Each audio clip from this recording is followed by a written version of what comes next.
I had that feeling. I knew I shouldn't have done it, but I did it anyways. I'm sitting in a parking spot, my car's on, and I just see this gun coming up to my car in the mirror. In my mind, it was the guy that I'm about to sell to is about to rob me. Not there's 18 cops surrounding my vehicle. Holy shit. All right, boys.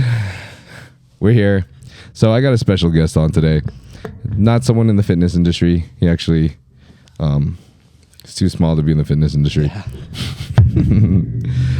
I'm definitely going to have a lot more people from the fitness industry that inspire me that I'm going to have on this podcast because I want to have conversations with them. But the reason I created this podcast in the first place is because I want to have conversations with the people I want to have conversations with, and I want to shoot the fucking shit.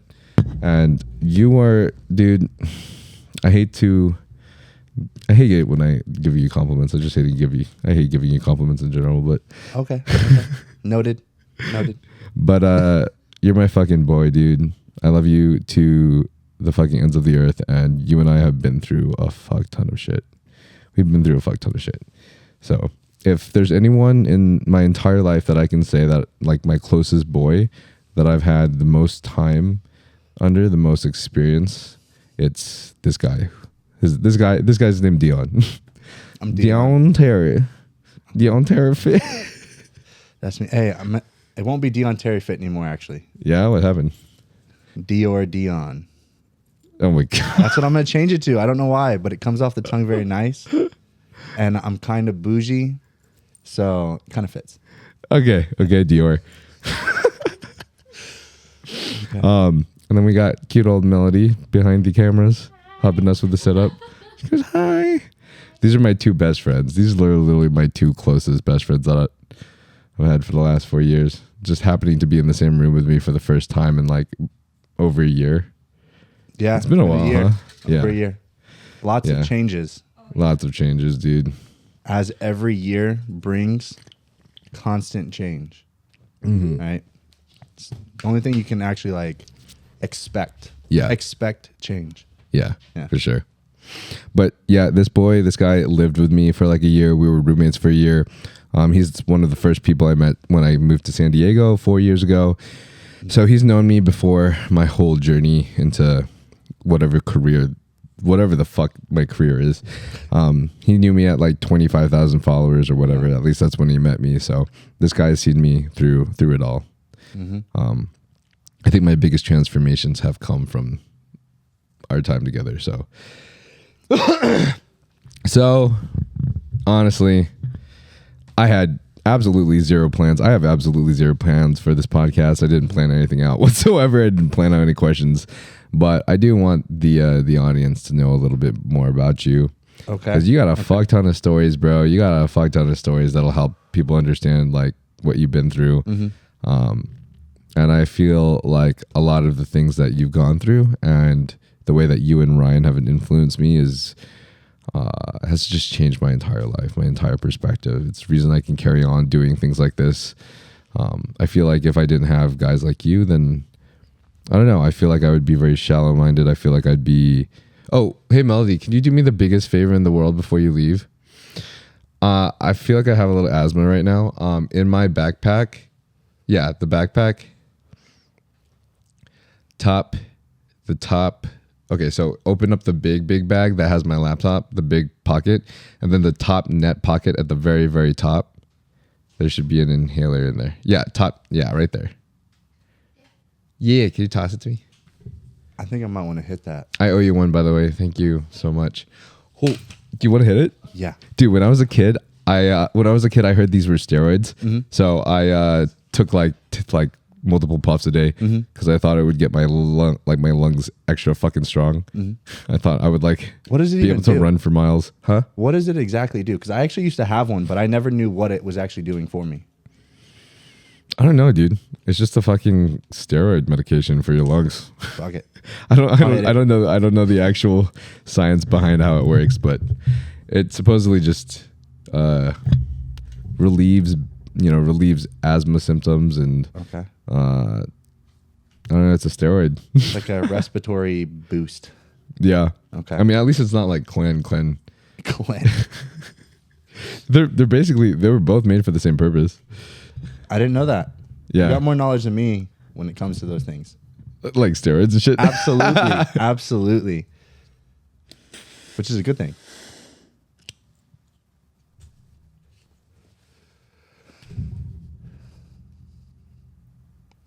So you hold it like DMT, huh?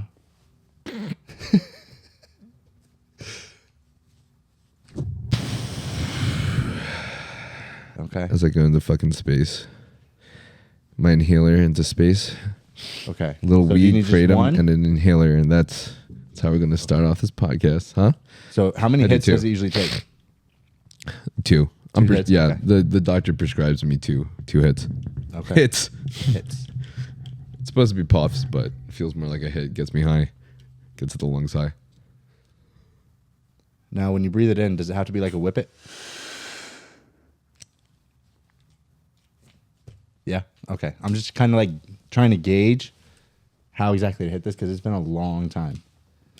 I'm treating it like it's a fucking drug. I mean, it kind of is, but I kind of have asthma right now as well.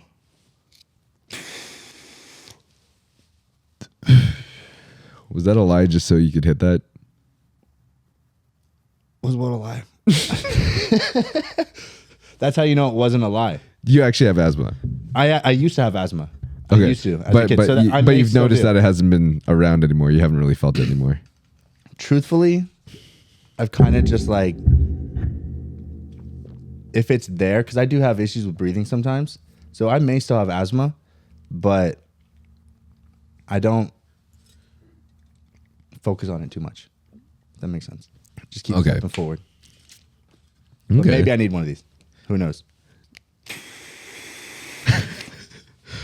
Oh, I wonder what the comments are going to say. Bring it. Disclaimer, this kid has asthma.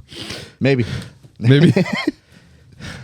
Okay. The problem with this, though, is like sometimes if it's not set right and whatever, it's like the first puff doesn't do a full puff, which is annoying because then the dosage isn't correct. Mm-hmm. And I feel like I need to do another one, but I don't want to do too much. I don't want to like do 2.5. Okay. But it's weird. It's weird. It's like I have to pull it out because then it gets stuck and then it doesn't do a full puff or whatever. They need a better way of supplying these. Like, is it because it's compressed inside there that it's a hit, right? Or a puff? Because, like, could they create one of those in a pen? You know how we hit like a weed pen? Yeah. Could they do that? Does that make sense? I don't know because the only thing I can think about right now is the fact that like if you take too much of this, you can have heart problems. Oh. Just like Glenn. Oh, okay. So we probably shouldn't be doing that. No more. It's okay. You're prescribed. You have asthma. You just haven't been Yeah. taking it anymore. Exactly. Oh shit. That feels good. Okay. So Dion Terry. That is me. So, I wanna ask you, can you like tell us a little bit about your life? Like about the shit you've been through. You don't have to, I don't know, just fucking tell me whatever you want to tell me, you know? okay. The things that I would love to hear are like your time in jail, Okay. what that was like, all the things that you and Ryan experienced, even the corner and stuff with like beating up people, and then the whole like getting the sides and the races to like make truce and shit like that. That was When you impressive say too. like, you mean the division in jail and how like the races stick with the whites stick with whites, blacks with blacks. Yeah. I remember Ryan saying this like story about how there was like a issue and Ryan got like the security guards to like smuggling tequila or something, right? Shit, I don't think I heard that you were story. there Or at that maybe I point? don't remember that story. Okay. But Maybe. I highly like. There's no doubt in my mind that happened. If Ryan told you that happened, that happened. No, I believe Yeah. it, bro. We were there watching him do most of the shit. Yeah. So Yeah, I know. actually kind of want to hear that story. yeah. Because if you know it, and I don't, I would like to hear about it Okay. because it's anything about Ryan, right? I'll tell you everything I remember, but I don't want to construe the story in a way that like wasn't actually correct. So I'll just do Okay, whatever I know. understandable. I know for a fact. But for everyone who doesn't know, Ryan is our best friend who passed away a year and a half. Year and a half ago. Year and a half. Yeah. Yeah. It was 7-Eleven. 7-Eleven. Yeah, 7. Well, the event happened on the 4th of July. Yeah, right? 4th of July. Yeah, But man was absolutely nuts. legend. Legend. He died doing something. He died doing exactly what I felt like he would probably die doing. He was a sender. Yeah, no, Yeah. I fucking every time I think of like courage or whatever, think about that guy. But yeah, Ryan and Nick were our two best friends that had both passed away in the last 2 years. But the thing that makes them so special is that they were probably the best guys, the best, most selfless guys that we knew, which is what makes it fucking crazy. Because, you know, in my head, I want to be like, why the hell is it always the best people in life that die? Why is it always the fucking best, most good people in life that pass away? But, you know, I think there's reasons. There's absolutely reasons. Yeah, and I like to, I truly, truly believe it's all for positive reasons. Yeah. Yeah. I think that Things to show us. when a bad situation happens in our lives, no matter who it is, right? It's meant to teach us something, right? No matter what it is. It could be somebody passing away, it could be going to jail. It's however you perceive what has happened and what you're going to do with that information moving forward with your life, right? And you can take those situations such as someone passing away and saving, you never know, 20 years from now, your experience is going to allow you to respond in a way with like just experience in general on that topic, right? Whereas if you had not gone through that, you wouldn't be able to do that for somebody. You know, like I'm kind of going off in a tangent. To be honest, when I think about Ryan and Nick, I'm still upset about it, right? Right now I can feel myself. I'm a little worked up. I actually kind of want to tear up about it.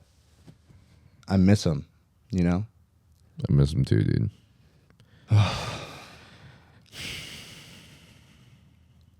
Sometimes just take a second to breathe. Man.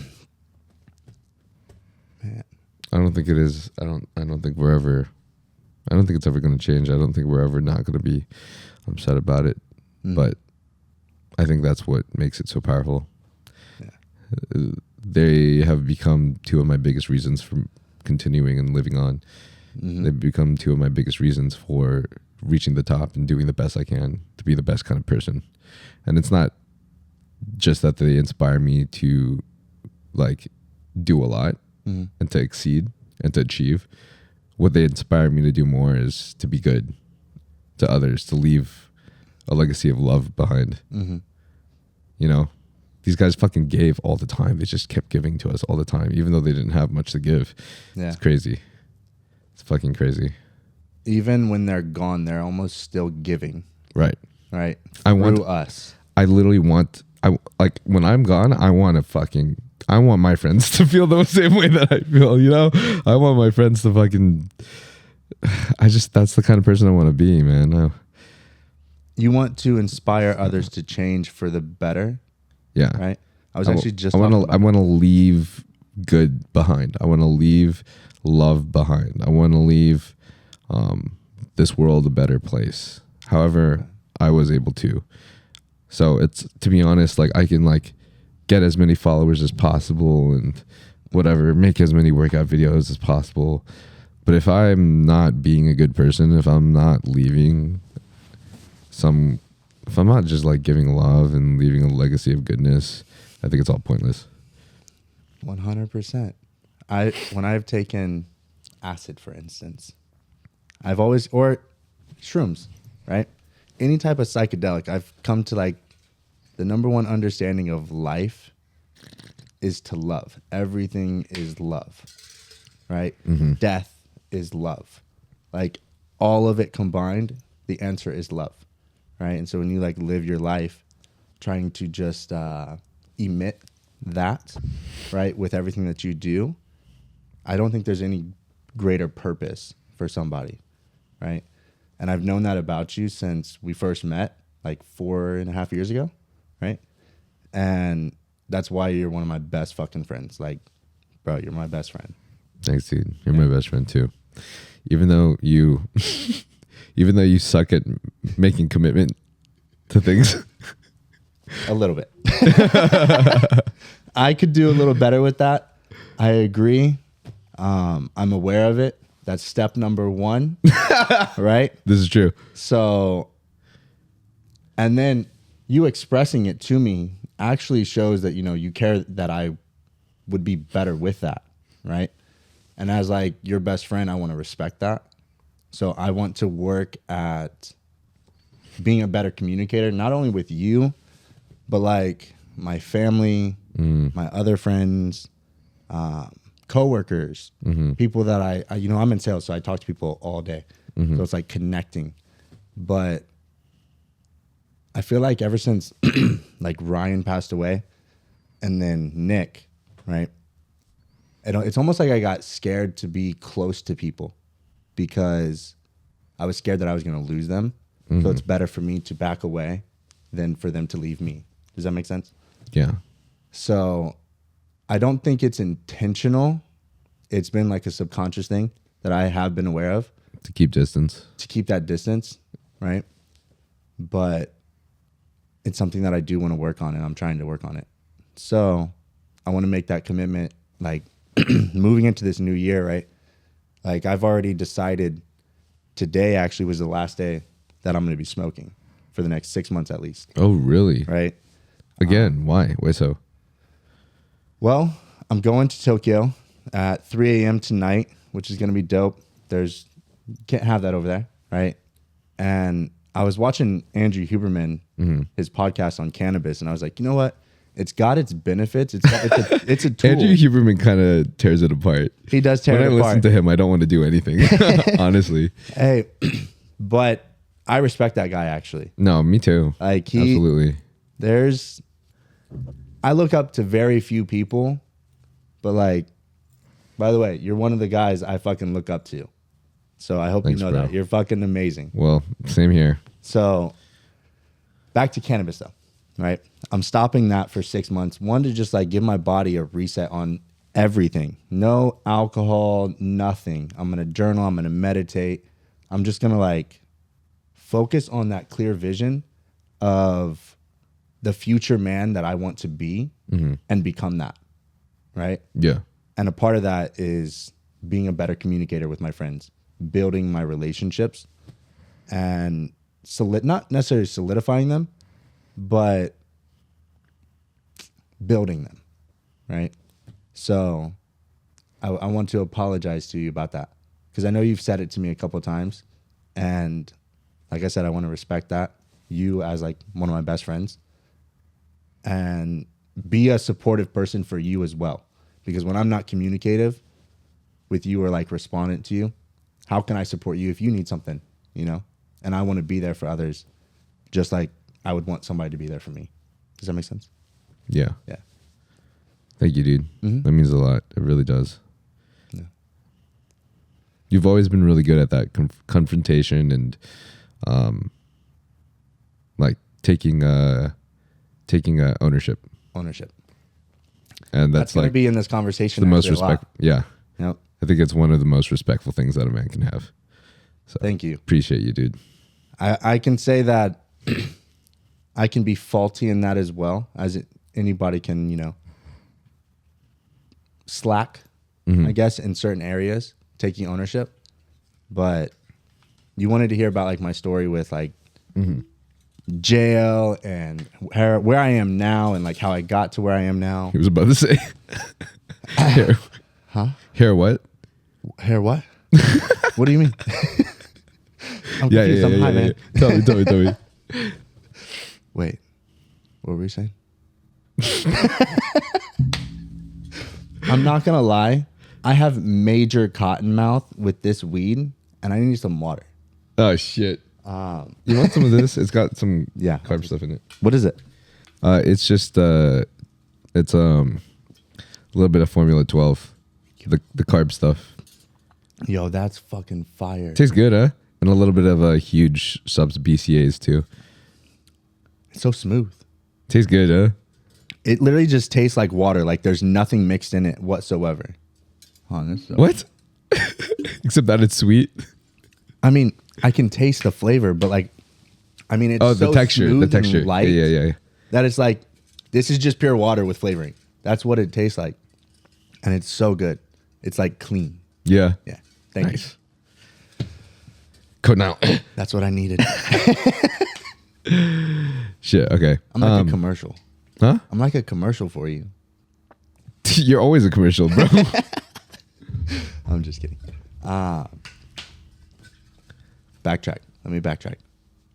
So tell us a little bit about you, about your Ownership and telling about myself. All right. So should I talk about my time in San Diego once I moved to California? just everything that you feel like is something that you want to talk about. Like just whatever makes you feel good, whatever you're comfortable talking about. Okay. Everything that you feel like is relevant to where you are now. And you guys have always had some amazing stories. So, and some fucking funny stories, like stories that make us go like, what the fuck? Are you serious? Like, so there's so many of whatever. them that I forget them sometimes. Like, No, wait, no. that happened. I know. It's like if someone tells you that, yeah, I know what you mean. It's like you remember the story when something triggers it. If I just tell you to tell all your stories, there's nothing triggering each one of those stories. You have to actually conjure them up from wherever the fuck in your brain they are. So I can understand. Okay. But, okay. you know, Well, just whatever. let's start with the fact that my parents had me at 15 years old, right? What? Or not 15, 16 years old, right? I'm going to start all the way in the beginning just so that people can get like a clear picture of like Shit. how I developed into who I am and like what got me to a certain place such as jail, right? And how I was able to flip that upside down and like make it the most like influential situation for my life to date, right? Okay. But like use it in a positive way moving forward. So I grew up in Indiana, Lafayette, Indiana, right? Which is actually pretty funny because Nyle went to college in my hometown. Yeah. Right? We didn't even fucking Crazy. know. So Yeah, we met here. West Lafayette, right? Or Lafayette? I'm Lafayette, you're West Lafayette. Yeah. I went to Purdue, which is in West Lafayette. Fucking nerdy school. Reason Like I went there. all places. There's literally nothing there. It's straight corn. The only reason I went to that school is for engineering, is to get a good engineering And you don't school. even fucking use it. And I don't even use it. You think you'll ever use it? I use it when I think about calories, Okay. thermodynamics. It had its purpose. Yeah. And now yeah. that shit's out of here. Oh, I also like, honestly, it kind of helped with me understanding the mechanics of muscle. Okay. Like, you know, what are you exactly engaging from certain movements and certain exercises? Okay. And then I can kind of visualize the proportions and force on each of those muscles versus like the supporting muscles based off of the angle of like what your arm is moving or your muscles are moving. So I'm able to visualize it, which is cool. Definitely engineering. The way you just explained that. 100% engineering.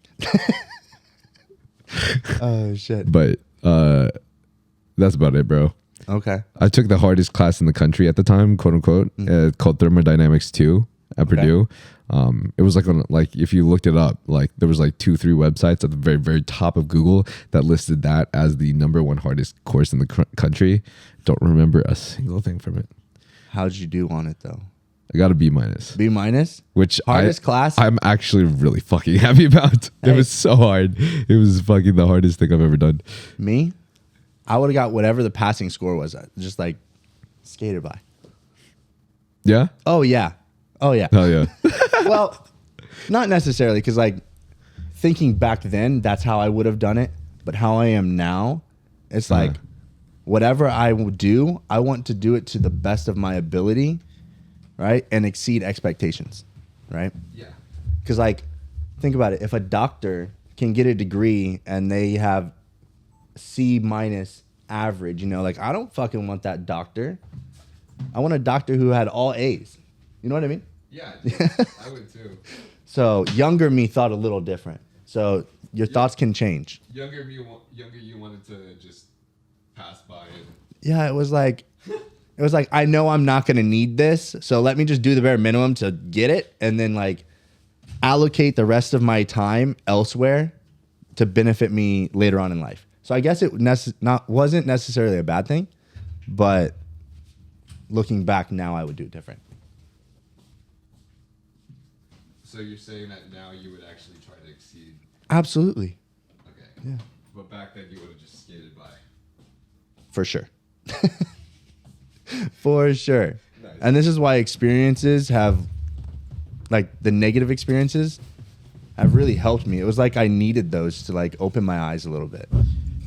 Right? Like, especially when I went to jail, first, I was in the Navy, right? I came out here in 2015 completely by myself to San Diego, California. And I got on my ship about 3 weeks after I got here. They had already started deployment, right? So I knew nobody. So I'm going to start basically just my San Diego experience.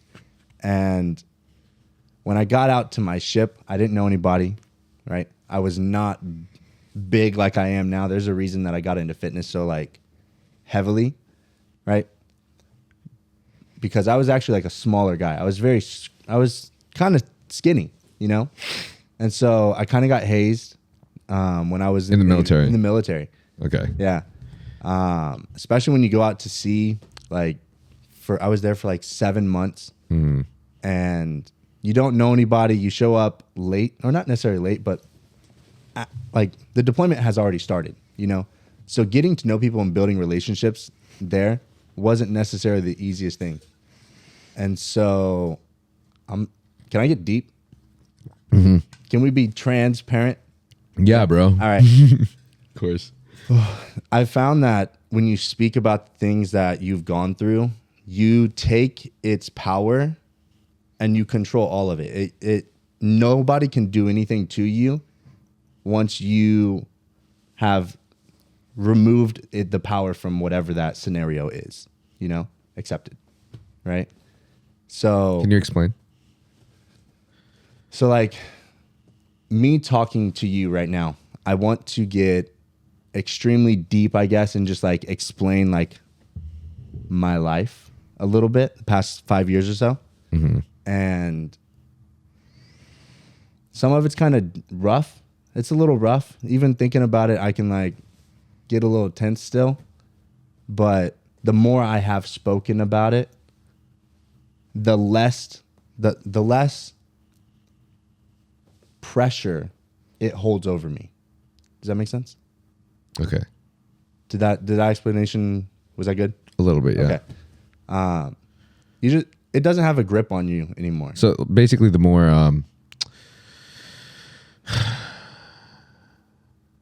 like an outlet, I can't think of the actual phrase, but you know how like therapy, talking, you want to let it out. You don't want to just hold it in. You want to talk to someone about it. You want to bring it to the surface.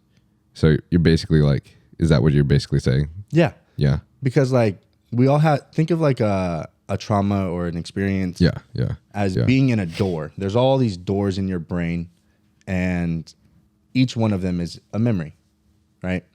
Some of them are trauma memories or whatever. They have a grip on you, right? Because someone's banging on the door, right? On the inside. The memory's banging on the door. And if you don't attend to it, it's just going to keep building. It's going to get louder and louder and louder, right? And then another door is going to get louder and louder and louder because you're not addressing whatever it is. Yeah. Right? And so it may come back throughout the years, right? But as long as you address it and you keep talking about it, you know, you're more familiar with it, right? You can almost like come to terms, shake hands. You eventually open the door and you shake hands with it. Gotcha. Yeah. Right? And you're like, every time hey, you revisit it. Yeah. Yeah. It's like, hey, you're there. You're in my house. It's like every single time you're acknowledging it. Further and further. And so it doesn't have weight on you anymore. It takes the power away from it. So I can tell even now, I'm kind of a little worked up about it. Thinking about like, oh, I'm about to have this conversation, right? But in the end, like after it has happened, It's the best things that have happened to you. The struggles that you go through today will be the things that get you through tomorrow, right? So let's go back to the military, right? When I got on that ship, like I said, I didn't know anybody. So it first started with hazing and kind of like bullying. Then it turned into like sexual harassment, right? Very quickly. And then like a month or so into deployment, I find myself being like sexually assaulted, right? And it wasn't just like a one-time thing. It would be minor things and then bigger things. It got to the point where like I couldn't take a shower in the berthing without being anxious, full of anxiety that I was going to get fucked with, right? And so I hadn't done any drugs before, right? I had never done drugs. I didn't drink. I didn't party. I was a nerd. I designed software, right? I played Call of Duty, and I kind of just was like, I worked at a daycare, you know? So that experience kind of made me a little cold towards people, and then like trying to build connections with people was a little difficult, you know, because like I would always struggle with, am I worthy? Like, am I good enough for love? And like I still find myself sometimes in that headspace, right? But it's something to address, you know? But what happened was when I came back to San Diego after deployment was over, I found myself sleeping in my car. I had a not a berthing, but they gave me an apartment, right? But it was on base. It got to the point where like I couldn't be around people who were in the military, right? I hated it. And so, like I said, I found myself sleeping in my car. I'd keep all my clothes in my trunk, couch surfing, hopping. It led me to like associating with, I guess, a crowd that I shouldn't have necessarily been a part of at that time, right? And so I started using drugs, right? And then I realized that when I used the drugs, say ecstasy or cocaine, I felt accepted, like I could be around these people, right? And then I got in trouble at work, right? And they took my pay for 2 months. And so I had bills that I needed to pay and whatnot. And so I decided, you know, I want to have these drugs and I want to make money. I need to make money, right? So I started selling drugs to have the drugs and to make money. And over the course of a 3-month period, I initially sold to an undercover cop, right? The first person I ever sold to was an undercover cop. Talk about like... That was the first person? First person. No way. I can pinpoint everything. I've thought about this so many times, right? Like I can laugh about this whole experience now at this point. Oh, not close enough? Okay. You can do it a little closer. But no, I was a little too high earlier. That was my problem. I was so fucking high. I'm kind of like coming down. I'm like, okay, you're fine, bro. I can have a conversation. I think it was perfect. But selling to an undercover cop, first person ever. So I was dating this girl who actually got me into ecstasy, and she wanted me to basically like provide to her and her friends as well, right? And so before I even got the drugs to sell, I was partying at SDSU, blah, blah, blah, blah.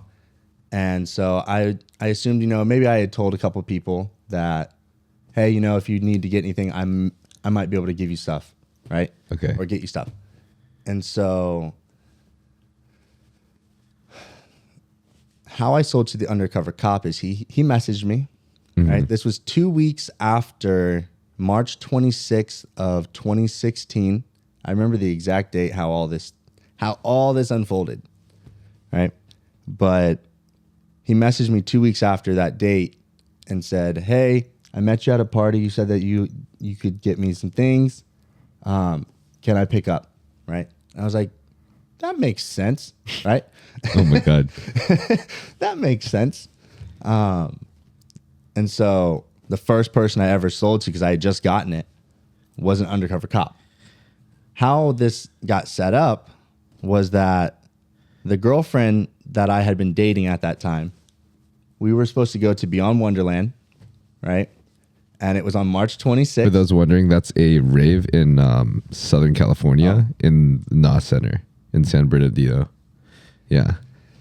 It's Sick a event. common one. People like it. Yeah. It's a nice one. But she had a bunch of drugs in her purse, right? And so she went to her parents' house and they found the drug. Her mom went through her purse for whatever reason, found the drugs and assumed that I had given it to her, right? Which actually wasn't the case at the time because I was still waiting to get the product. So, Wait, your girl found the drugs? no. My ex-girlfriend's mom, she found the drugs in her purse, right? Because she just had drugs already, Okay. right? She had already been doing ecstasy and whatnot. Okay. But basically, her mom calls me and she says, "Hey," Holy shit, her mom. I think it was like a FaceTime. "Don't ever talk to my daughter again. Oh, blah, blah, blah, blah, blah. shit. If you do, I'm going to call the cops. I'm going to call the Navy, blah, blah, blah, blah, blah." And I was like, way. I was literally like, no problem. Have a good life. Oh, Right? Fuck. Because like at that point, I had nothing to do with that. You know, Yeah, that wasn't yeah. me. And so I was like, nah, not cool. And so 2 weeks later, then I got that message and I started selling to an undercover cop. That went on for like 3 months, right? And so within that 3 months, I had done, I think it was like 5 or 6 controlled buys, right? Where he would come and meet me and I would sell him Oh, whatever. shit. Right? And this dude was a straight stoner. He looked like a straight stoner. 100%. I would have been like, this guy smokes weed for sure. Right? So like, you never know who you're talking to. He probably actually does, honestly. Like, I almost thought I did, like, for a long time, I was like, didn't I do drugs with this guy? Like, but I guess not. But going back, after 3 months of controlled buys, they set up to do a purchase for an ounce of cocaine, right? And so what's funny is before I went to do this, I knew it was weird. I like knew before it ever happened that it was going to happen, but I did it anyways, right? It was intuition. Yeah, I remember you telling me this. Basically, you said that you, what was it? You said like you had a feeling like this wasn't the right thing. Like something was shady about like the way that you guys were communicating, and then you just felt like this wasn't the right exchange or the right sell. I just knew that I shouldn't do it. Right? It was it was just like I would have been good not doing it, but I still did it anyways because it was the money aspect and being able to continue buying more drugs, right? Okay. And so I don't know if at that point I had already gotten in trouble with the Navy actually. So I actually popped for cocaine and ecstasy in the Navy, right? And I ended up doing 45 days of basically Navy jail, right? So I sat on the ship or on the barge and just like I worked out for like 45 days straight. Most intense working out I've ever done, I think, actually. I was fucking shredded, but I was still skinny. But going back, I think that I had just gotten done with the 45 days when I went to sell to this guy. Okay. Right? It was like a month later. Yeah, it was a month later because it was on July 26th. Yeah, July 26th because my sister's birthday was the next day. And I felt like a horrible fucking brother because I was like, damn, my baby sister turns whatever it was at the time tomorrow, and here I am going to jail. Right? But this controlled buy, like I said, I knew I had that feeling. I knew I shouldn't have done it, but I did it anyways. And I was in, just to explain, like for people who live in San Diego, I was at SDSU, the Ralph's at the end of Montezuma Street in the parking lot, right? This is where the controlled buy was, right? And so at the time, I was actually engaged, right, to this girl named Holly. And we had just gotten off of a FaceTime, right? And I just remember getting off of the FaceTime. I'm sitting in a parking spot. My car's on. And I just see this gun coming up to my car in the mirror, right? And in my mind, it was the guy that I'm about to sell to is about to rob me, right? Not there's 18 cops surrounding my vehicle, right? I got into fight or flight mode instantly. My car's on, so I put it in reverse. I don't look behind me. And there's 4 officers behind my car, right? They had to jump out of the way. I didn't even know that they had to jump out of the way until they had told me later on. Okay. Right? And so little did I know it was speed up. It was basically San Diego Narcotics Division, NCIS, the San Diego Police Department, and then one other one, the DEA, right? They were all there doing a task force operation to catch me, who they thought was El Chapo of San Diego, right? I sold to an undercover cop 3 months ago for the first person ever. So it's like, I'm not who you think I am, right? They thought I had like connections, like major big operation, right? No. And so I take these cops on an 8-mile high-speed chase through Montezuma, onto the 15. Through that process, they hit my car, right? Like trying to stop me in the parking lot before it all actually went down. So my car is bouncing, right? Because the steering shaft is gone to shit. Holy shit. And so I take them basically right before Mira Mesa, I believe, on the 15. I end up pulling over, right? And so I actually have the video. We can add it to this. Oh, shit. Yeah, I have a video of it. Oh, shit. Yeah. So basically, they tell me to get out of the car, put my hands behind my back, right? Get on the ground. I was on FaceTime with my ex-fiance at the time through this whole thing, like, because I had ended up calling her through the chase, and I was like freaking the fuck out. I was like, I don't know what to do, right? And she was like, you got to get rid of the drugs, right? So I end up shaking it out of the car as I'm driving. There's wind when you drive, right? And so it blows all over me, all over the back seat. Shit. It's all over the car. Was it like coke and shit? Yes, it was. It was snowing in my car. Oh my god. This is incriminating. But Congress erased my record. We'll get to that.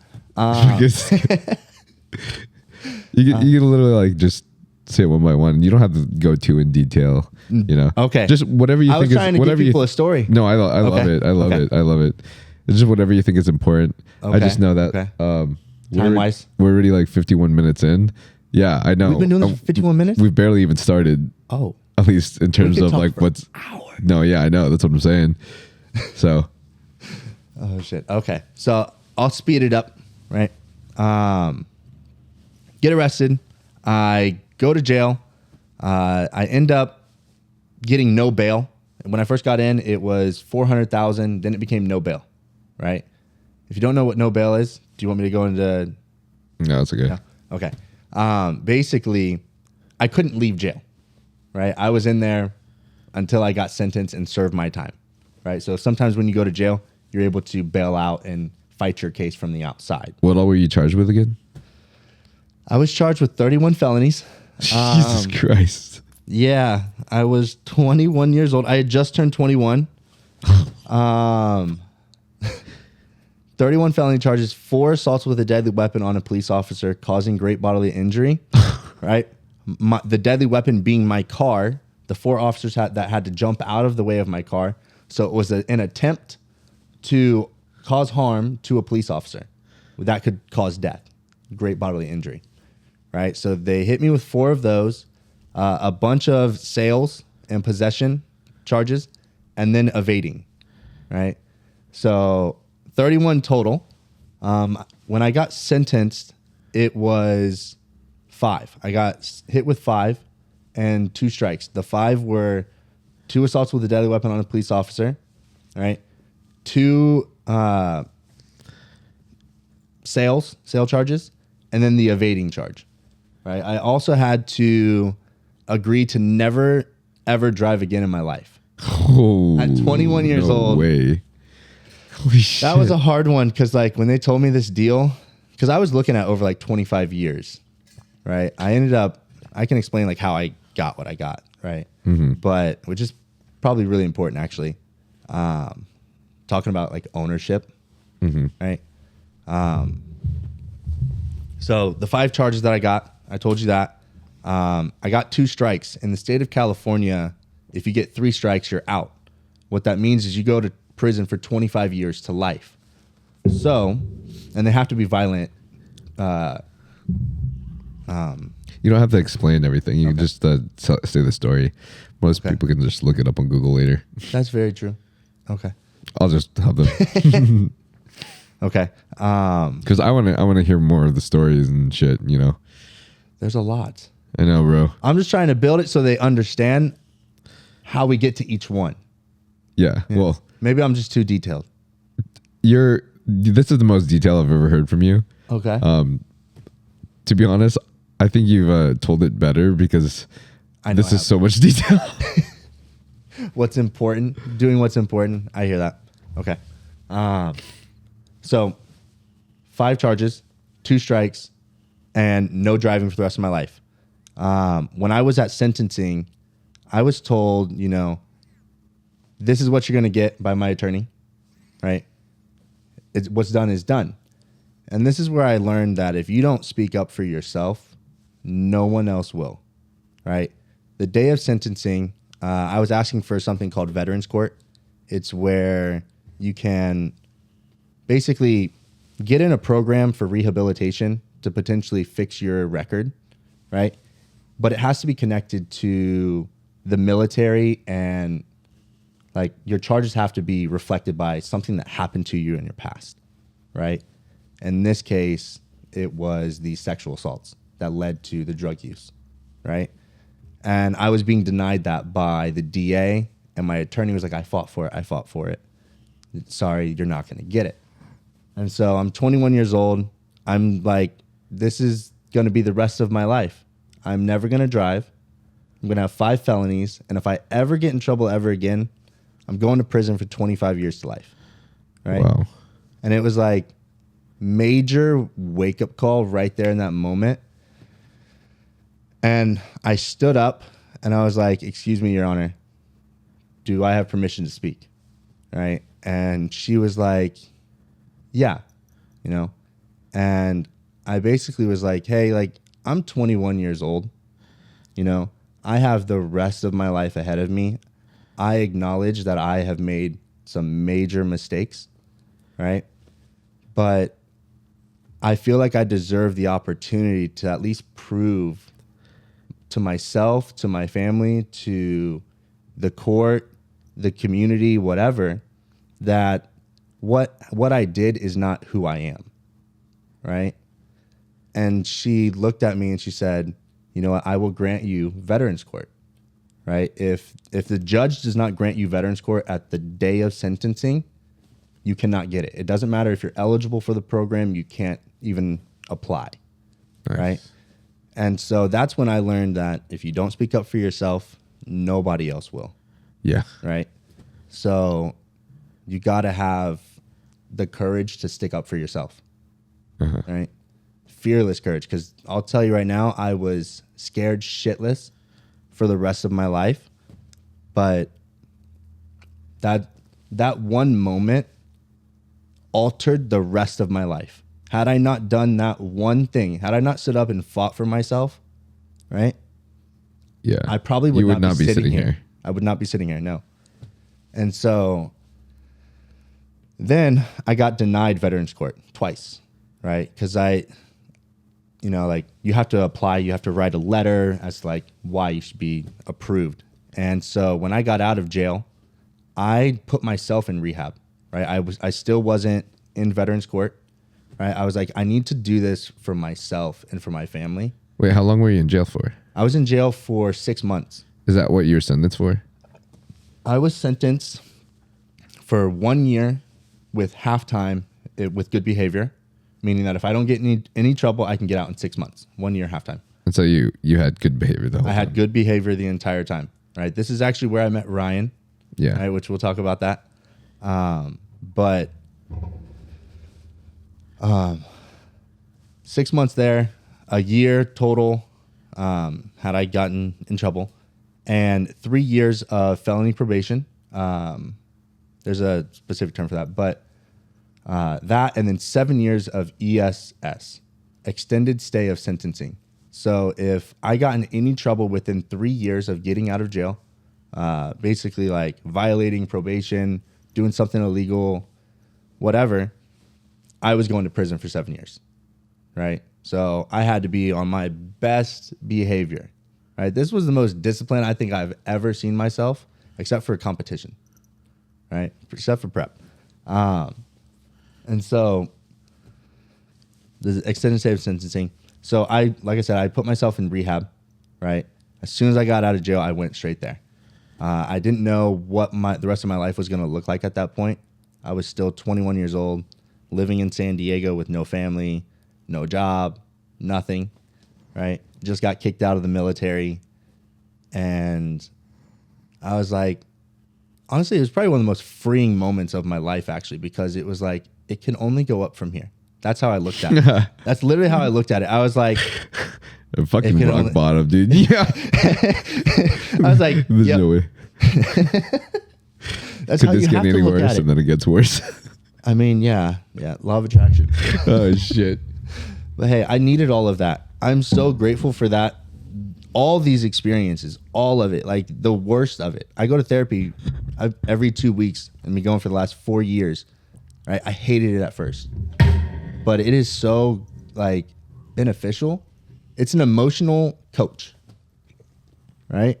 Like everybody has life coaches or whatever, mentors. Right. They're an emotional mentor and they're amazing, right? So rehab. No, not just rehab. Yeah. Going back to rehab. So I went to rehab for 6 months, right? I was the youngest guy there. I got to see people who had been doing drugs till they were 55, 60 years old, people that just like let their lives go over drugs. They let it consume them. And so what I did, instead of like looking at that and like going with the crowd, right? It was acknowledging the things that maybe I do that could put me in that situation later on in life, right?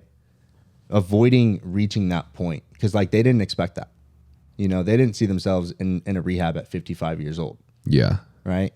No one does. No one sees themselves doing hard drugs. Right? No one hopes for that. Except for me. I've met one other person. Okay. But it's looking at basically I had messed up my life, right? I had to learn from my own mistakes, which most people have to do. But at that point, I realized, let me learn from others' mistakes, right? Because at that point, I needed the hard way, right? So, and is this okay? Yeah, dude. Okay. I don't know how much time we've got, so I could talk for hours. We're gonna take a break. Okay. Yeah, we're an hour in. Where were you gonna go with that though? With the like establishing like things that you don't want to do, right? Or things you don't want to become later on in life, and like seeing patterns that you do in your own life and stopping that. Does that make sense? To prevent you from being a 55-year-old in a rehab facility. Yeah. Right. Not repeating patterns. Right. Correct. Exactly. Yeah. Breaking that, doing some, what is it, a little bit, engaging in some neuroplasticity. Yes. Yeah. Changing your course. Yeah. Seeing yourself from a third person and like really just like dissecting yourself and saying, you know, like that's not a good habit. This is a good habit. Making your pros and cons of the things that who you are, right? And seeing if they align with who you want to be. Because I don't want to be 55 in a rehab. Right. I can tell you that right now, and I won't be. Honestly, bro, I kind of think I learned a lot of that from you. Like seeing you and watching you be like, oh, I decided I'm going to commit myself to 6 months off weed and all these things. You would always do these random things, like just in, like to purposely break an addiction or whatever, or a habit of anything, just to see if you can do it, just to put yourself through a challenge. Yeah. And I started taking that from you, and it's fucking helped change my life. Any addictions I've ever had from anything, I've been able to stop simply because I think about like, I want to put myself through a trial. This is going to be fucking hard. I'm going to come out of it stronger. So I'm going to fucking do it, because discipline is doing the shit that you don't want to do when you don't want to do it. Absolutely. Discipline over motivation all day. Bro, like. Discipline eats motivation for breakfast. That's from Jocko Willink. Yo, he's a savage. Yeah. I actually just like watched a video about that guy like 3 weeks ago. Super inspiring. I'd be like, sir. Okay. So, let's pause real quick. If you guys want to support the podcast, it is not sponsored right now by any company or paid for by anyone. So, I got to fund this by my living myself. But the way I can make my living and survive is by you guys using my code Nyle, for both huge supplements. We were actually drinking the Formula 12 and BCAs from them earlier. And then Young LA, which is a Young LA, which is a fitness and like streetwear apparel clothing company. Bunch of different varieties of stuff. 2 drops every week. And then finally, if you guys are feeling symptoms of low T, or you're a man that wants to consult about blood work, or who wants to optimize their testosterone or the hormones, or even wants to address erectile dysfunction, hair loss treatments, anything, even have growth hormone secretagogues to boost your growth hormone, then my HRT clinic is bodybuilding friendly, and it's called Transcend HRT, and you can sign up with them by clicking the link in my bio. And this also will give me like maybe like I think it's like a 10% commission or something. So if you guys decide that you want to get anything from them, it also helps me as well too. But they're my favorite sponsorship because I use them and I love, like, they literally help save my life, especially when I was depressed and didn't know what was going on with my testosterone, because, I was doing some anabolic pills that I wasn't supposed to be doing. Yeah. Wait, that's you talking? Oh, yeah. I fucking hate it when I do that. Honestly, that was sick. That's kind of sick, That was sick. What about this one? Tren. That's yep. Quick with it. Can I take a quick hit of this? Yeah. Here. Oh, fuck me. I fucked up. Sorry. You're good. Yeah, I want a tiny one too. I didn't take big enough of a hit earlier. I'm chilling. I'm coasting now. I always like the second half of any substance that I take. It's like the micro. I always like the micro versions. Me too. Well, that's why I fucking take the smallest hit. Yeah. But you're fucking. I hit it way too hard earlier. I'm not gonna lie. You fucking go. You're like, I'm just gonna take a small hit, and then you smoke a cougher. This is why I'm stopping for 6+ months. I was like, you know what? Let me just like chill. Yeah. Yep. I like how this picks up even like the fucking. Yeah. Okay. All right, we're gonna hear a little bit more about you and shit, but I do want to like cover some bases. Okay. Dion and I actually met at EOS, which is the gym where I filmed all my gym videos. The gym videos that blew me out of the water at first when I first started like killing it in there. It was all at EOS. So those who watch this, you know the secret. EOS overcast lighting outside, either overcast in the morning or during sunset. The prime. It's like 3 point. Somehow from like the way EOS is structured, and like there's walls around with the whole rooftop open in the outside section. 3-point physique lighting makes you look crazy. 3-point. If you ever heard of like 3-point lighting, whatever. Don't worry about it. Anyways, yeah, we met there, and I was like with my ex at the time.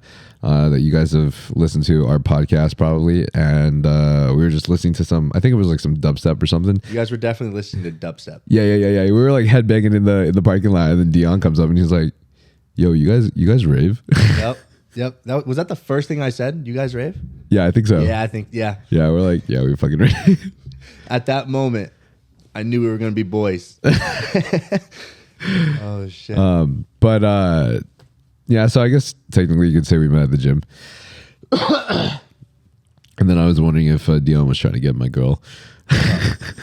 Ro had dreadlocks at that time. Dude, yeah, she had dreads. She had it's fucking nuts. Not locks, but yeah. Her hair was wild. I'm just kidding, by the way, guys. Yeah, dude, her hair was fucking nuts. Mm-hmm. She looked like some cross between like some Asian black chick.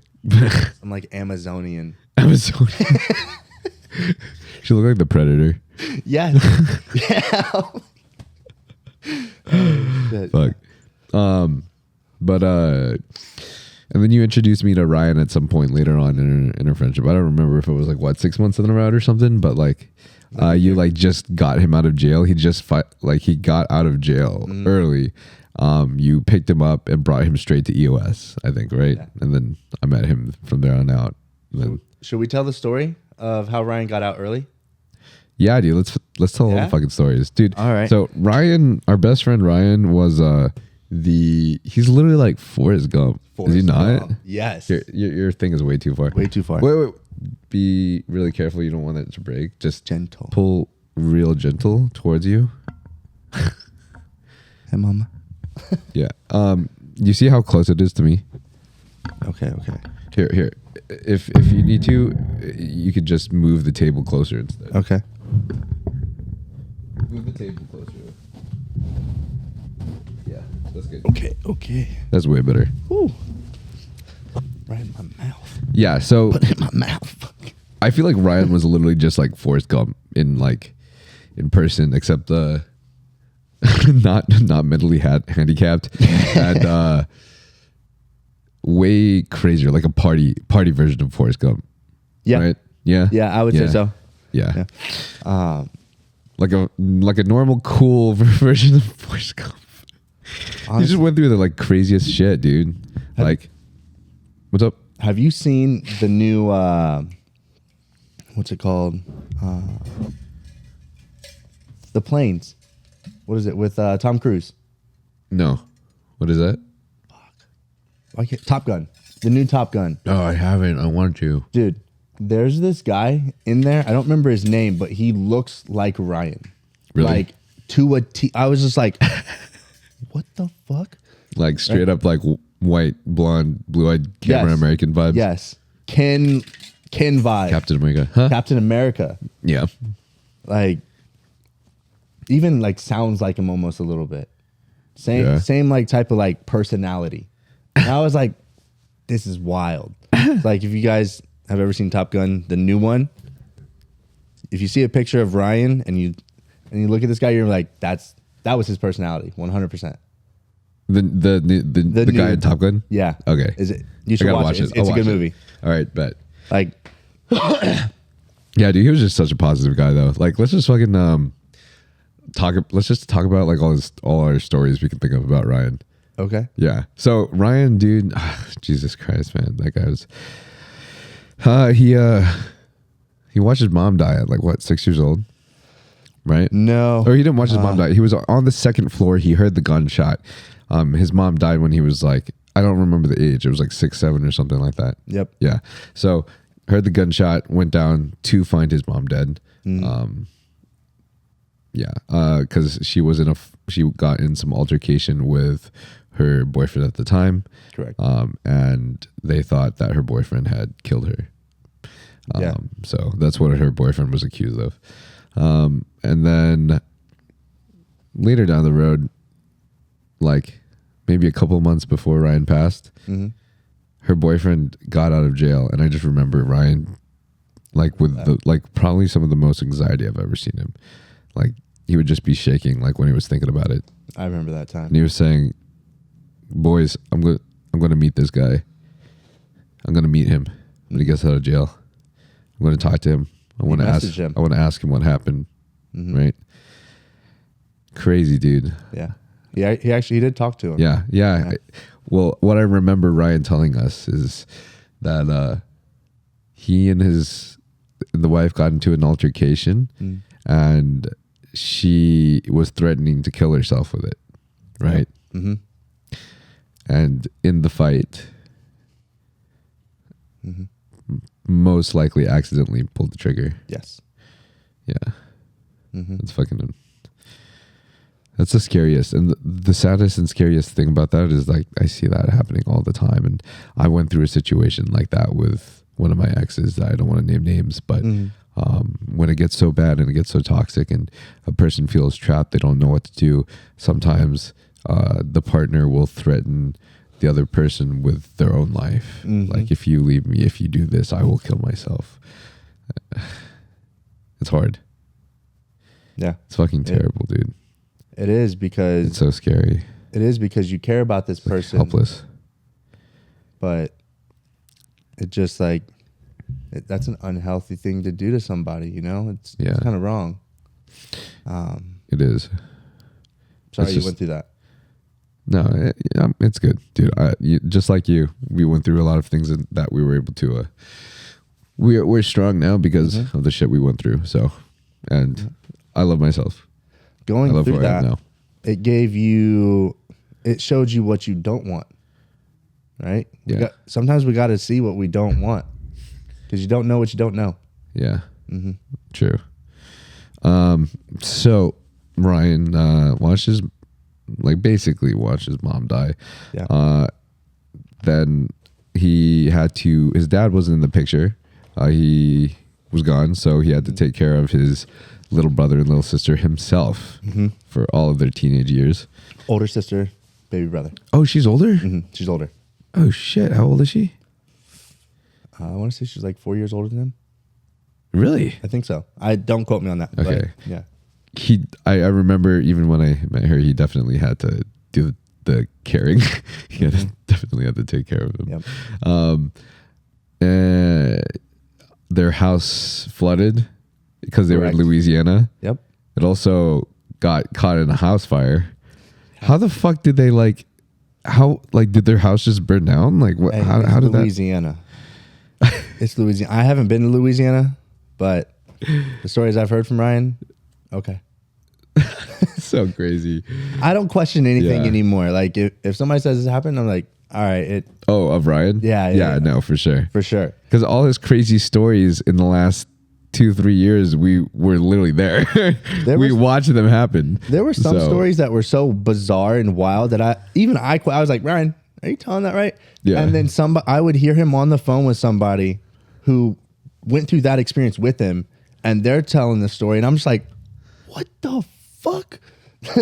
So wild. Yeah. It's so fucking funny, dude. I feel like people, oh shit. I feel like whoever's like religious or something is gonna hate this part and might get mad at me for some reason. But I even remember being in one of the, at a Halloween party with you and Ryan, and he's talking to these girls about his bow tie on his dick. He's got a bow tie. He tattooed a bow tie on his dick with his own prison gun. Yeah. He did it himself. Yeah, his fucking self. That's fucking nuts, dude. Holy shit. You know that now, it just kind of paints a picture. You're like, okay, there's gonna be some wild things coming up. If he did that to himself, yeah. Yeah, and they were just like, they were like fucking kissing the bow tie at a public Halloween party. What an opener! What an opener! What an opener! I got a bow tie on my dick. He would always call it a fancy dick. A fancy dick? He was like, I got a fancy dick. That's so funny. Shit.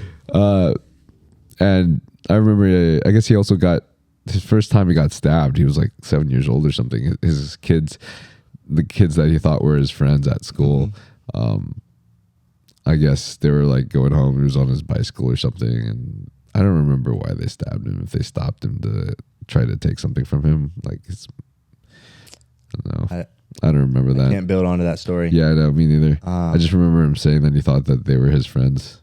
Okay. I know he did get stabbed. Yeah, he has the scar. He still had that scar, I remember. the things Ryan went through. Yeah, dude. Man. A lot. Um, The whole like going to the military and then being in San Diego, coming home, super. Okay, so Ryan got arrested because he was out partying with some people, with some friends of his, and the group of guys met like these 3 chicks out in Pacific Beach, out in PB in San Diego, and the girls decided that they would be down to go home and like hang out at their place. So Ryan's like, all right, let's fucking go. Yeah. And he tried to bring his boys to come with him, because he's a boy, and like went out. Why wouldn't you want your boys to like come with you and enjoy a good ass time? And I guess they just wouldn't go. I guess they just didn't want to go. So Brian was like, all right, well, fuck it. Then I'll just go with him myself alone. And so the rest of the guys stayed there. He went home with them. He was having a great time with 2 of them. But I guess the the very, very overweight and unattractive one was super fucking hammered. And probably wasn't liking the fact that she wasn't getting attention. Yeah. And I mean, that's understandable, especially looking at people in PB when they're fucked up and they're all hammered. Dude, like, people are savage, dude. The primals come out. The primals. But yeah, at one point the other 2 girls went into the kitchen to, I guess, grab something and grab some food. And the one that was all upset and everything goes, where the fuck is my phone? Looks around, looks at Ryan, grabs this phone, tries to unlock it, starts smashing it on the ground. She's like, why won't my phone unlock? And it's because it's not her fucking phone, it's his phone. He's like, well, dude, stop. Why the fuck are you doing that? So he tries to grab his phone and tries to take it away from her. And when he does it, she starts yelling out rape. Yep. Right? Yep. Well, it was get your hands off me.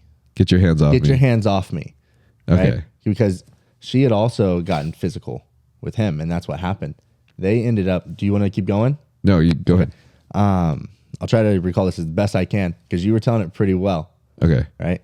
And basically the other 2 girls come in, they have baseball club, not baseball, golfing clubs. Yeah. Right.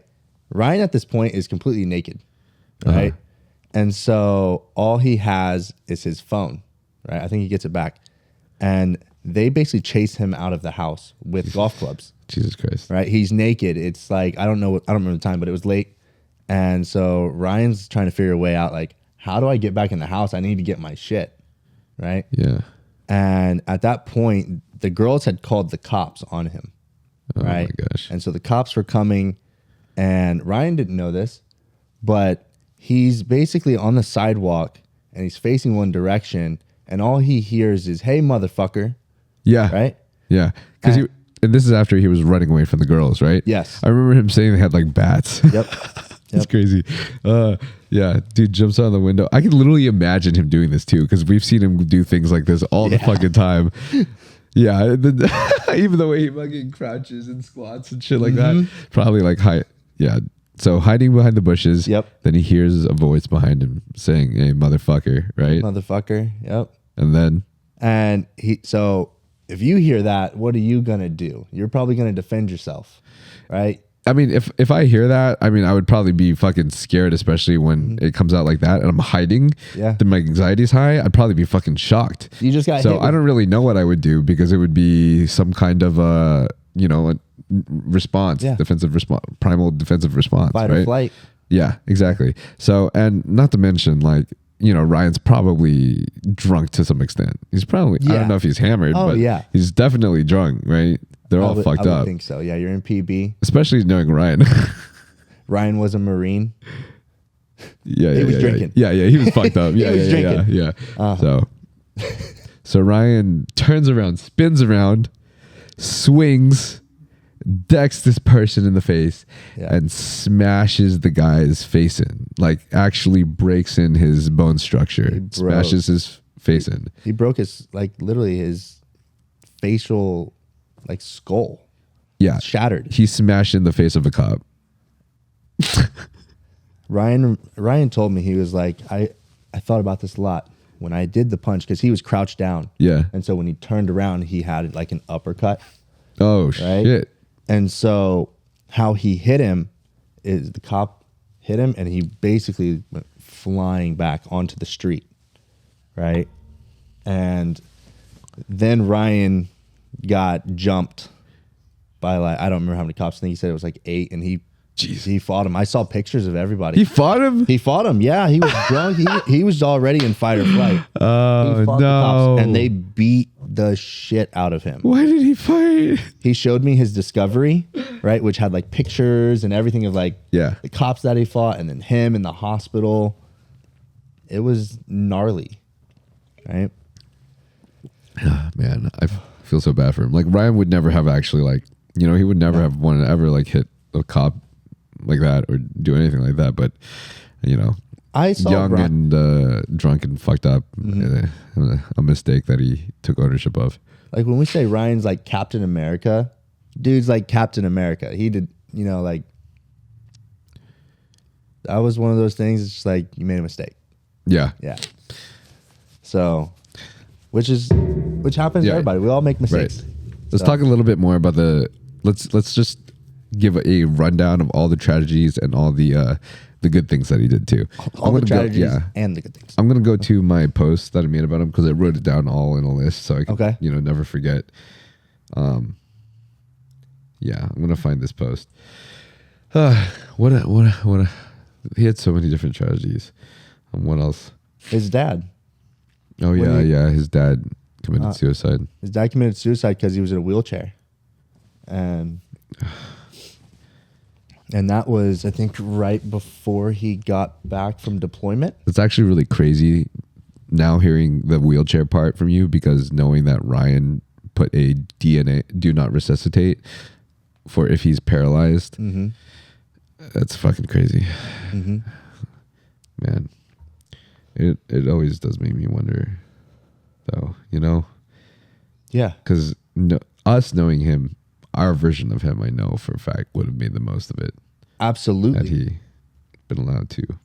I think that we could think about that all day. Yeah. It's okay. We went through some hell trying to make peace, but also, argue with his family on just trying to keep him on life support. That was an experience. Like that was Yeah. I do respect his family. If you guys are listening, I do respect you guys, and I do appreciate everything you guys did for Ryan. But anyways, moving on. So I have written down he was stabbed and mugged at 7 years old, and this is only just a small list because I didn't get everything. Lost both his parents at a young age, took care of his family when his house in Louisiana flooded for months, lost that same house in a house fire, joined the Marines to serve his country, then went to jail for 3 years off a mistake. He was sentenced for how long? I want to say it was 8 years. I'm surprised it was only 8 years. Well, I remember at one point it was like 33 years. Holy shit. Because I knew Ryan in jail. Yeah. So he was actually supposed to get out a month after I had gotten out. Wait, really? Yeah, he was supposed to get out a month after I had gotten out. See, Ryan had so we were in jail, county jail. He got sent to a 90-day observation period in prison, right? And they wanted to see if he was fit for prison, if that makes sense. Like if he was mentally, if he could go in, right? And so they sent him back after 90 days. He came back to the jail that I was at, and he was going to court to basically get his sentencing. Finally, am I going to prison or am I getting out and doing rehab or whatever? Yeah. Right. And so I got out. He was supposed to get out a month later. And when he went to his court date, that was 2 weeks or so later, the officer that he punched in the face, who had to retire, basically showed up to that hearing, the sentencing. He hated Ryan. Yes. Right. And him, his family, and all of his coworkers showed up to that sentencing, and the judge was going to let him out. Right. she was going to let him out. That's what was planned. then- And because they showed up, she was like, I'm really sorry. But yeah. The guy was like, no. I remember the cop was like, fuck this guy. He ruined my life. I can't be a cop anymore. Like, this guy absolutely ruined my fucking life. He's a dick bag. Like, why the fuck would you ever like disrespect, you know, someone like that? Or like a cop? Like, yeah, he was just going out. Like, I mean, I do feel bad for the guy. Yeah. But whatever. Anyways, he basically fought hate with hate. And I can see why he was still in there. But anyways, Ryan lost the same house in a house fire. Then he joined the Marines to serve his country. Went to jail for 3 years and got out early for some good reasons. Worked as a firefighter during his time in jail. Yes. How does that work? He had like a was he fire on camp. Was it fire camp? Okay. So when you go to prison, you can do work. You do fire camp. Because he was a Marine, Marines and Navy are first firefighters. So he had already had knowledge on being a firefighter, right? And so they let him into the program. He was so good that he became the trainer for all the new inmates that were going into fire camp. Oh, no way. Right? And then he ended up being scouted by the local fire department because they were like, he's that good that they took him out of prison and he was living with the fire station. Whoa. Yeah. And so this is actually how he ended up getting out early. Yeah. Right. Do we get into that? Yeah. That's not related to parole, right? Like he didn't have like a beeper or something on his leg while he was with the firefighters. I'm pretty sure he did. Yeah, I'm pretty sure he did. Yeah. Okay, at that point that would have made sense. Yeah, so he worked as a firefighter and saved tons of people's lives while serving his time in prison. Rescued a guy stuck in the mountains, saved the life of a teenager who shot himself in the head, which freed him from 2 years early. Ryan saw a kid shoot himself in the head and miss his brain. The kid was writhing on the ground, just fucking choking on his own blood. Ryan comes over. I don't remember what his procedure was to keep the kid awake. Yelled at people to go call 911 and kept the kid from bleeding and choking on his own blood to death until the ambulance came. And I don't remember what the kid. Do you remember any more details? Yes. So Ryan was the only one who responded to the scene. Right. Okay. When the firefighters got there, they were the first ones to arrive. The ambulance hadn't arrived yet, and so Ryan, he had seen his mom at a young age, right? And he was a Marine, so he was very medically informed, right? And so he was the only one who responded until the paramedics got there, right? And so this kid was the fire chief's son, I think, or like the police chief's son. Okay. Right. And so, oh shit. Yes, this is why it was so big. Yeah. And so I think it was the police. I think it was police. There's the police chiefs. Oh shit. Because when paramedics showed up, they said, "Who is oh this?" my god. And they said he's an inmate, and they said I need to take him with me. And the officers were like, "I'm sorry, you can't do that." And the fire chief stepped up and said, "Listen here, motherfuckers. This is my son right here. He's getting in the back of that." Fire ambulance. chief or police chief? Fire chief. I think it was police chief. Police chief. Okay. So my bad. But basically, the kid ended up living. He survived, right? And so I'm also curious what the kid's mindset was, because I know some people might be like, well, if he tried to commit suicide, why would you? Do you have the right? Like, what's the moral code there? You know, that's very conflicting. I don't know either, but I don't believe that anyone should take their own life. Okay. Right. Yeah. And like I said, we all make mistakes. Right. There are certain mindsets that people can get into. Yeah. So, yeah. It's like, that's not you all the time. Mm-hmm. That's not you all the time. Our feelings constantly change. Mm-hmm. It's knowing who you are and keeping those beliefs intact and everything as you are going through different feelings and different modes and different whatever emotions in life that keeps you on that straight path. If you waver when you waver constantly, you can waver anyway, especially if you don't have any direction. I think that's where people can lose themselves. So I remember hearing something positive about the kid afterwards, which is good. Yep. So hopefully the kid is very happy right now with his life. And Yeah. yeah, police chief saved the kid, and Ryan was able to get out of jail 2 years early. Yes. Crazy. Yep. He didn't expect that or anything. They just sat him down and said, "Hey, here's these documents. Read these." And then he just cried. Wow. Because could you imagine that? You're thinking 2 years left, and then out of nowhere, they're like, "You're going to be out of here in 60 days." I would melt. Yeah. Wow. Yeah. Wow. So, dude, every time I'm having a hard time, every time I wake up with tons of anxiety, I just think about you guys in jail, and then I think about people in the military. That's all I have to think about. I have to put myself in someone's body, whether they're in the military or jail, and I'm like, oh, I'm immediately happier. Good thing I'm not either right now. Is gratitude. Yeah, gratitude. Gratitude is number one, right? I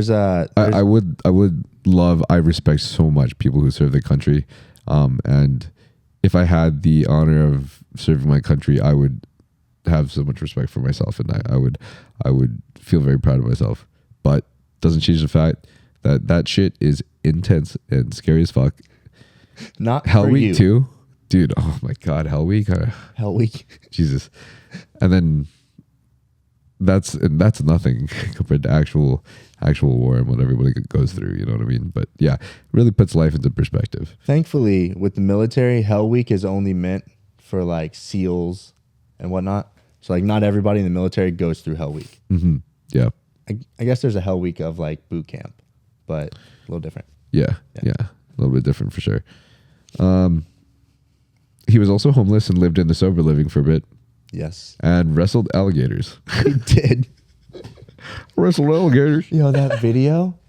With the fucking volleyball player girl? Yeah. Miami. You were in Miami. That's fucking hilarious. I wrestle dude. alligators. Yeah. What? Oh, that's my fucking clock. Sorry. I wrestled alligators. Oh, hold on. Be right back. I gotta click this video thing. Okay.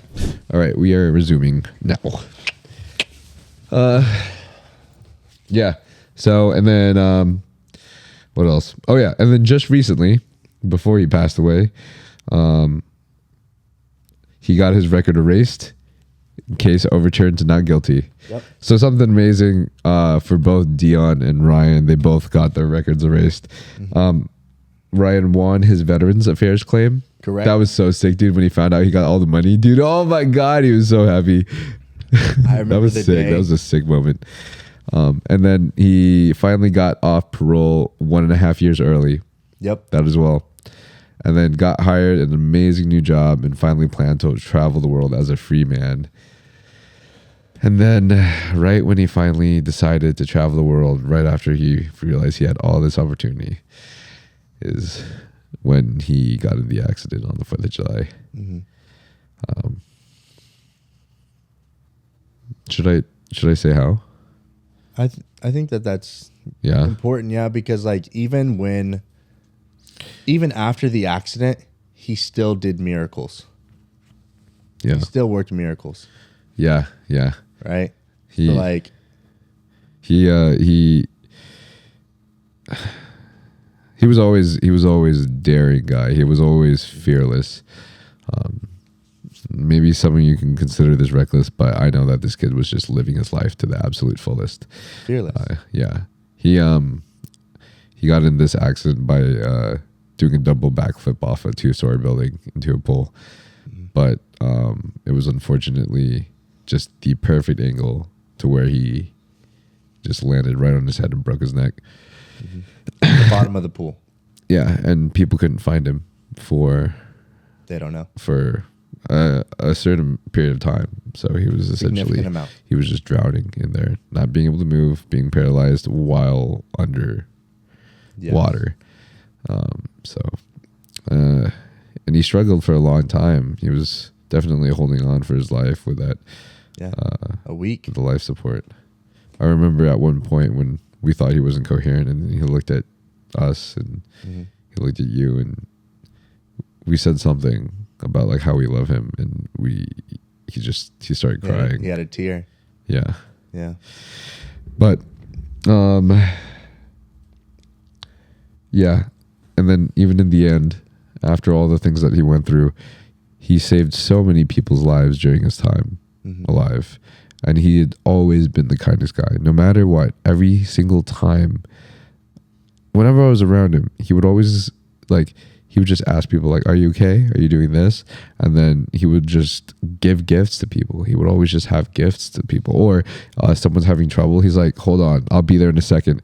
Drive over and like fix up somebody's door for them, or drive up and like fix somebody's something for them. Because he was also a mechanic, right? Yeah. So he would literally just do acts of service and give gifts for people when there was no special occasion. Just randomly, all the time. That's how it should be. Right. It's how I believe. Well, I believe that's a good person. I believe he's an amazing, inspirational person that I want to take inspo from. But selfless in every way.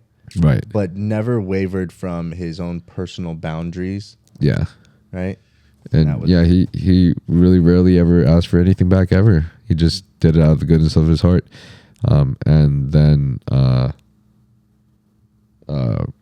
finally, when he passed and they decided to take him off life support because his family didn't want him to continue under life support, and he also had a DNR, so we couldn't fight it. Yep.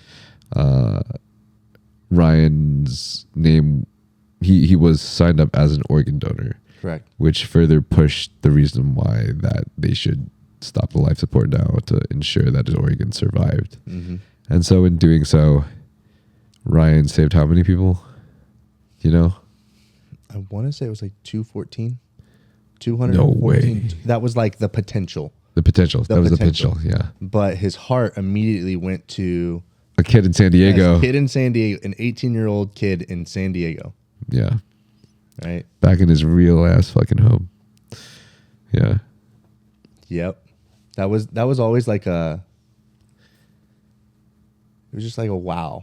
It's like even in the darkest moments, there's light. Yeah. Right.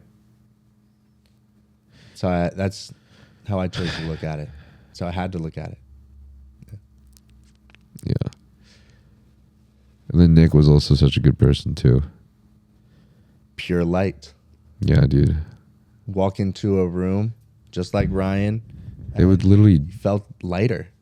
Like he always had something loving and something caring and something good to say about every person to their face. And it was not 100% not for anything in return. And you would think it was because you would be defensive. Everyone's like, oh, for example, the people in LA, they're all out there to take something from you. They're all out there to take advantage of you so they can climb themselves. And I always judged Nick for being someone like this. Okay. Until I finally got to actually know him and was heavily humbled by one of the best people I've ever met. I remember we went to Splash House and he bought everything. I was just like, bro, what? How much do I owe you? He's like, no, don't worry about it. I'm like, no, fuck you, man. Fuck you. Take my money. Take something, please. Like, he would just do everything for both of them, honestly. Yeah. And I think I'm glad to have had these experiences because now I know that I am humbled and these guys were such good people, and I don't ever want to judge a book by its cover. I don't want to, not anymore. So see, I look at Nick and Ryan as if like they were kings, you know? The way that you think, the way I look at a king is it's someone who is true to themselves. Yeah. Right? Do you know the 4 archetypes? Warrior, magician, priest, and king, I think. I don't know, whatever. Go ahead. Do your thing. But basically, like when I think about a real king, it's not someone who sits back and just takes, right? Just takes from the people. Give me, give me, give me. It's someone who is constantly, like, not constantly, but always has the goal or intent of bettering their people, right? Because in turn, you would be served as well. Those that give will be given more, right? And so, like, the more this is a like law of attraction. Someone who served is someone who would always serve. Someone who would serve. A king is someone who Whoever serves. maybe always served, always gave, always loved. Yep. Everybody, his whole kingdom. That was those guys, 100%. Yep. So that's why I don't ever want to. I don't want to be a dick to people. I don't ever want to be too selfish for people. I don't want to ever decide not to respond to someone simply because they're not of my status or of my stature, or they're not going to contribute to my life in some way. I don't ever want to do any of that, because then I'm, in my eyes, putting their image in vain or putting their life in vain. That was like one of the coolest things. It didn't matter who you were. It doesn't matter at all. You could be a rich billionaire. You could be homeless. All in between. They never judged, and they would still like treat them as if they're just a human being, you know, and can just be there. This is a crazy part, like knowing them, like they were more accepting than really almost anyone I could really think about in a crazy way. Yeah. Quality. That's a quality like characteristic. Right. And two very fucking handsome individuals too. So they could have been the biggest dicks, but nah, they weren't. That's what I love about our friend group. We all look like I can see how some people could perceive us as like gym bros, right? But what is it? Gym bros. Oh, and so we're all just like very just like humble, true, and just like I don't know. Yeah. I don't know. I don't know. Still a little high. Yeah, I'm actually tired. Like I got 4.5 hours of sleep last night. Yeah, dude. I drank, which I never drink, and I gotta leave at 3 a.m. I'm impressed you even made it to this podcast. I told you I would come, and so that's what I mean. Like I want to like you want to hold yourself to your integrity. Yeah. No, and I appreciate that. I do. So I do appreciate that, bro. I was coming. I was We can like, always do another one some other day. I think we're gonna have to. Oh yeah. We went through I feel like we went through like a less than a quarter of everything. Oh, we're at like, Not even we're at like close. 10%. Yeah. But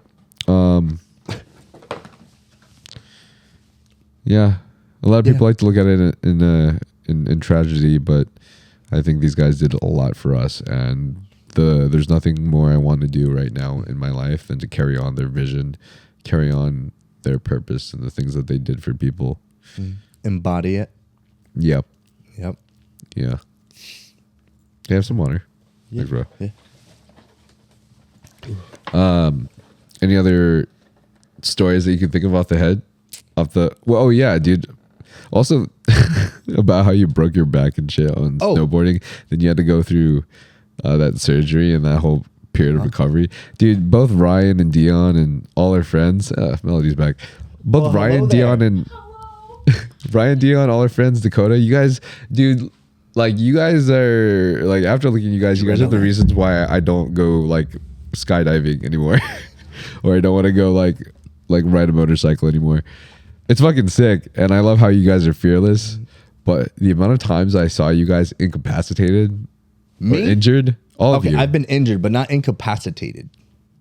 I think after that, I think that back surgery qualifies as being incapacitated. Actually, you literally could not move. I'll give you that. could not move. I was paralyzed from the waist down for 16 days, basically, from the day that I woke up and couldn't move my legs to the day that I had surgery. Once they gave me the surgery, I was actually able to walk, right? But you're right, incapacitated. That's for damn sure. That's why I didn't go. That's why I only went skiing for like a few hours And you at the twisted camping your trip. ankle. I didn't twist my ankle, but yeah, I fucked my leg up a little bit.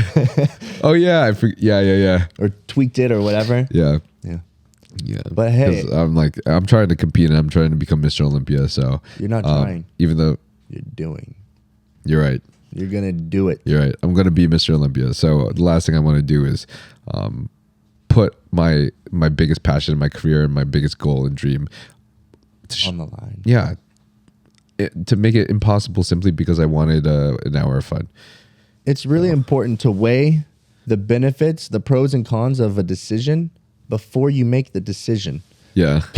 Yeah. So, and this is speaking from a guy who had back surgery and was paralyzed because he decided to go snowboarding for the first time on the hardest slope in Big Bear. I didn't know. I didn't even know. I didn't know that's the track that I was going on until 2 weeks ago. Until you, yeah. 2 weeks ago. His boys, fucking our boys, Levi and who else? Ryan. Oh, Ryan. Dude, Ryan, why? Oh, shit. Why did they tell you it wasn't the starter slope? You know what? They may have. Oh, you think so? They may have. And knowing me back then, I was probably like, I can do it. God damn it. Nope. Yeah. Reckless motherfuckers. I'm not really reckless anymore, though. Okay, we got like 5. Yeah, no, you're not, dude. You've learned a lot since. You've definitely become a lot more responsible. It's probably my back. I have to be. I think you're just getting old. Yeah, exactly. It's my back. I wanted to ask if you have any last stories or anything, but actually we have 5 minutes left, so we can't. But anyways, okay. Is there anything else that you can think of that you want to talk about? Because we're going to have another episode where we actually get deep and like talk about the shit we want to talk about. Because all we did was like skim a story. We did skim a story. And then we skimmed Ryan's life. Very, very dissected story. Anything you want to say? Ownership. We were talking about that earlier. Oh, yeah. Right? It wasn't until I started taking ownership of the choices I had made, right, that led me to jail, that led me to having spinal surgery or going to rehab or whatever, right? Until it wasn't until I took ownership that I actually made a turning point in my life to do better for myself. Dude, I was literally thinking about that same thing. The biggest thing that I've done for myself this last year is that when I finally started taking ownership for everything that I've done, and this isn't just like, oh, you're taking ownership of everything you've done. Even in my relationship, when I decided to take responsibility for all of the faults, for anything that's happened instead of completely like blaming both sides or blaming mostly the other side, when I decided to take full responsibility for the way a relationship goes, even though it takes two to tango. Yes. I realized that I just gained all my power back, and I was able to change my life into whatever the fuck sick life I wanted. I realized that in taking the ownership for that, I felt more free than I've ever felt in my entire life. Because even though it's heavy to take ownership of something, even though it sucks and your ego doesn't want to do it, I felt like I was no longer ever going to be a victim. I felt like I was a man. I felt like I had the power to change my life and turn it into whatever the hell I wanted. I felt like I had the power to have the best fucking relationship I ever want ever again in the future if I choose to, because I know exactly how to try to make it work. You know what I mean? Obviously, you know, things happen. Maybe it's not a good fit, blah, blah, all that shit, whatever. But like, for me, I know how to like, you know, control my life and make decisions with the things I can't control now. You know what you need to do for you. Yeah. To make it work. Right. Right. Okay. Yeah. It's dope. It's a good feeling. I think that you're almost like imprisoned by yourself until you take ownership. Yeah. Right. Right. Like, because you're always pointing the finger, but like, right. You got to sometimes point the finger at yourself. One example I was thinking of is one of our very, very close boys that said something to me that just honestly tore me apart. I wanted to take space for myself, and I wanted to decide to choose the correct friends, the right friends who truly cared about me. Okay. And, you know, drop him from my close friend circle because I wanted to make sure that I only had people who truly cared and truly loved me and stuff. But then I realized that he can't there's nothing he can actually really do to hurt me because I'm already aware of like his tendencies and stuff. Gotcha. And then realize that I actually feel a lot more freer when, even if it was something he did that hurt me, to actually just forgive him and then also just apologize for anything that he doesn't like. I realize I feel so much better if I just take ownership for the whole situation, period, anyways. Okay. And just move forward and still act in love and, you know, still have a friend. You've probably heard it before. Forgiveness is not for the other person. Yeah. Yeah. Yeah. I agree. That's what I felt. So, I think as long as I have the awareness and I'm careful, then I know, you know. Yeah. I think that in situations like that, sometimes you just gotta, you know, go head on with it. Just face it directly, you know? And typically people are scared to do that, maybe, because of the possible outcome, right? But we typically are scared of things that are never actually going to come true. Anxiety. Yeah. You know? Yeah. It's our body naturally trying to protect us. Like I said, you feel free. You feel much freer once you do that, once you take ownership. And especially if both parties can do it. That's probably really important. Yeah. But if you can do it for yourself. If both parties can do it, then you can create a beautiful relationship, whatever it is. Yeah. Like us.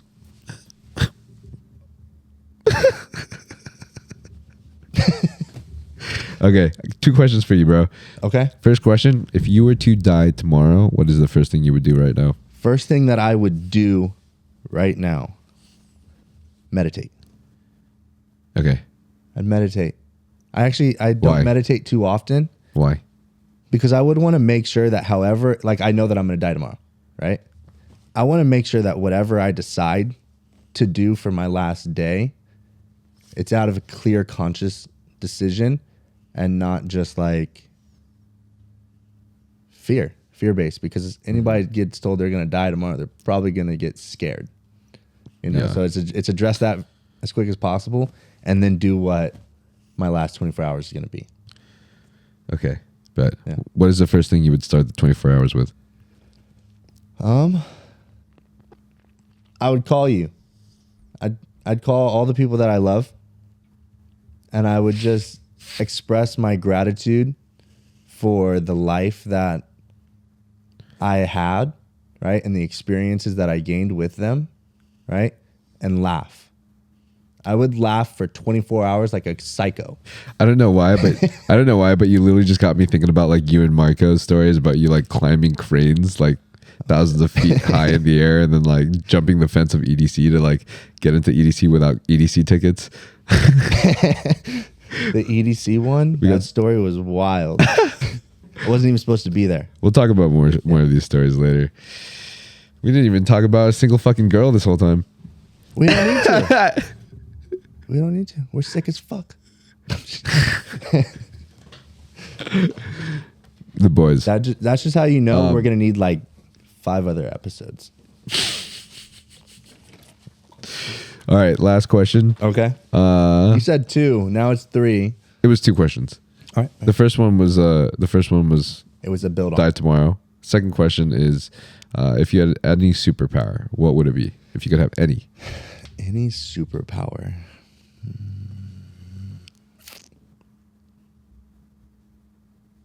Damn. I don't think I want one. I don't think I would want one after thinking about that for a quick second.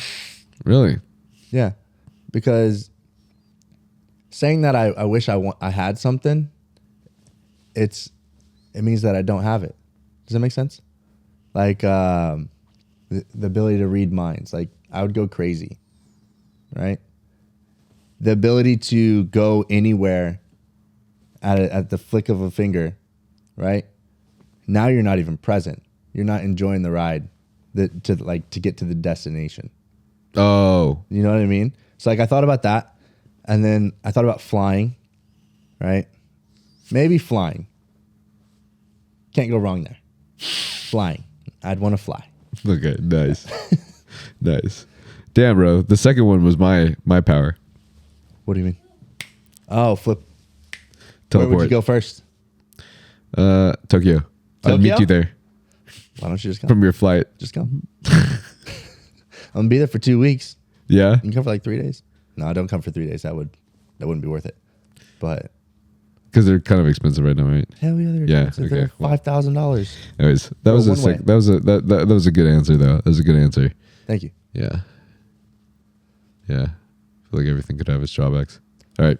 All right. Anyways, appreciate you guys for watching. This is Dion Terry, my fucking best friend. Just wanted to have him on a podcast because we always have the greatest conversations.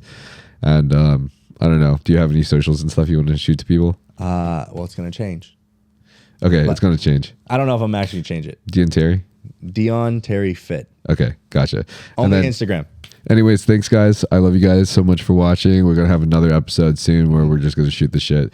We'll probably get high again, but every time we get high, we like I get too high. we get don't too stay on track. Yeah, dude. Okay. Dion fucking Terry, bro. Thanks for being on my pod, bro. Thanks for having me. I was actually looking forward to this. I knew it would happen Yeah. one day, and here we are. Yeah. Oh yeah. Oh yeah. So, Maybe sooner than expected. yeah. You know what? We'll have to do one after I get back from Japan. Well, you're going to be in LA at that point, right? I'll be in LA like mid-January. Mid-January. Okay. Yeah. Well, shit. If you need help moving, I got you. Thanks, bro. Thanks, dude. All right. Love you guys. Peace.